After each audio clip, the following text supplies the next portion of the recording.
I've always been at odds with sleep. Starting around adolescence, morning became a special form of hell. Long school commutes meant rising in 6 a.m. darkness, then huddling miserably near the bathroom heating vent as I struggled to rest myself from near paralysis. The sight of eggs turned my not-yet-wakened stomach, so I scuttled off without breakfast. In 4th grade, my mother noticed that instead of playing outside after school with the other kids, I lay zonked in front of the TV, dozing until dinner.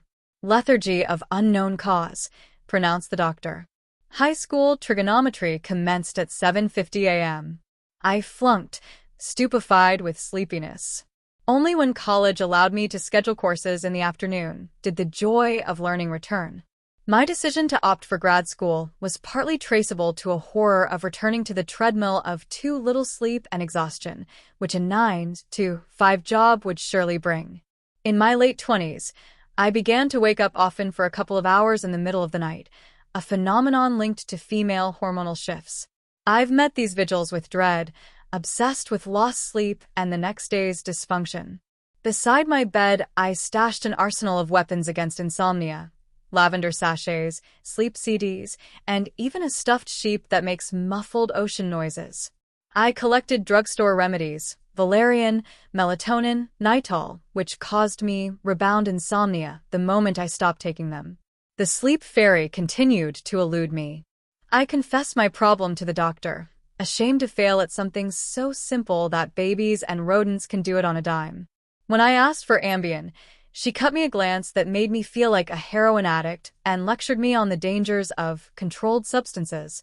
Her offering of sleep hygiene bromides, like reserving my bedroom solely for sleep, was useless to a studio apartment dweller. Conventional medical wisdom dropped me at a dead end. Why did I need to use a bedroom for nothing but sleeping when no other mammal had such a requirement? When for most of history, humans didn't either. Our ancestors crashed with beasties large and small roaming about, bodies tossing and snoring nearby, and temperatures fluctuating wildly. And yet they slept. How on earth did they do it? A lot differently than we do, it turns out.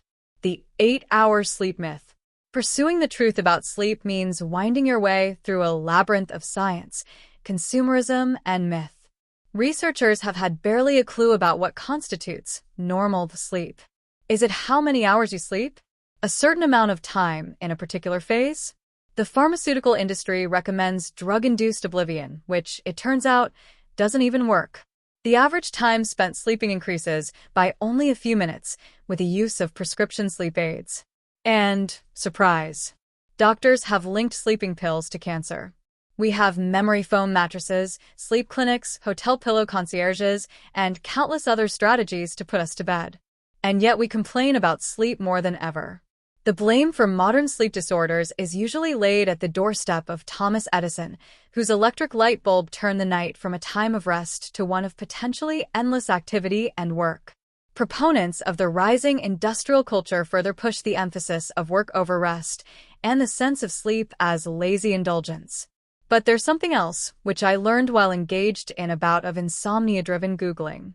A February 12, 2012 article on the BBC website, The Myth of the 8-Hour Sleep, has permanently altered the way I think about sleep. It proclaimed something that the body had always intuited, even as the mind floundered helplessly. Turns out that psychiatrist Thomas Ware ran an experiment back in the 90s in which people were thrust into darkness for 14 hours every day for a month. When their sleep regulated, a strange pattern emerged. They slept first for 4 hours, then woke for 1 or 2 hours before drifting off again into a second 4-hour sleep. Historian Roger Akirch of Virginia Tech would not have been surprised by this pattern. In 2001, he published a groundbreaking paper based on 16 years of research, which revealed something quite amazing. Humans did not evolve to sleep through the night in one solid chunk. Until very recently, they slept in 2 stages. Shazam!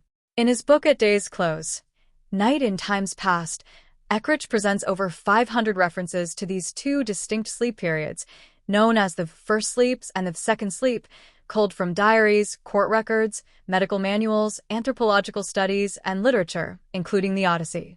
Like an astrolabe pointing to some forgotten star, These accounts referenced a first sleep that began 2 hours after dusk, followed by a waking period of 1 or 2 hours, and then a second sleep. This waking period, known in some cultures as the watch, was filled with everything from bringing in the animals to prayer. Some folks visited neighbors. Others smoked a pipe or analyzed their dreams. Often they lounged in bed to read, chat with bedfellows, or have much more refreshing sex than we modern humans have at bedtime. A 16th-century doctor's manual prescribed sex after the first sleep as the most enjoyable variety. But these 2 sleeps and their magical interim were swept away so completely that by the 20th century, they were all but forgotten.